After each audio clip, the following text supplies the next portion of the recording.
Welcome back mga kalapatids. Second video ko po ito.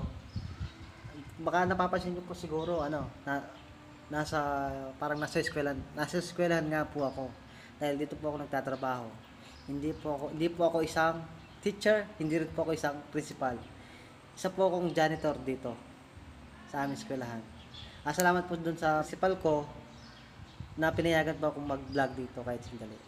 Tara, silipin natin.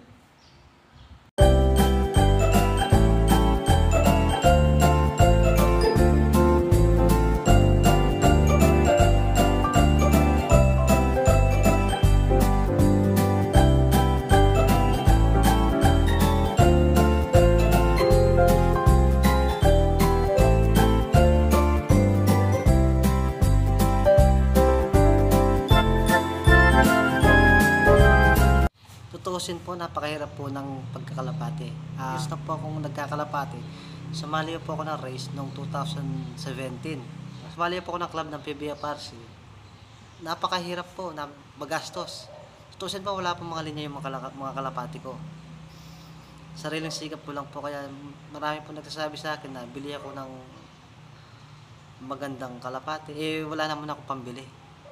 Sikap na lang ako sa mga ibong ko para masubukan kung hanggang saan sila. Meron na muna akong napauwi.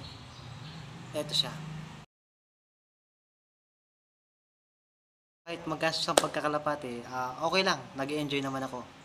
At saka mag-birthday na nga po ako sa July 23. Magpapag-gift bird po ako. 2. Pipili po ako. Sana kung maabot man po ng 1K viewers, pamimigay ko po. Pili po ako sa mga magko-comment. Shoutout nga pala dun sa mga estudyante dito at saka sa mga teacher. Baka naman po paki-like and share din. Thank you.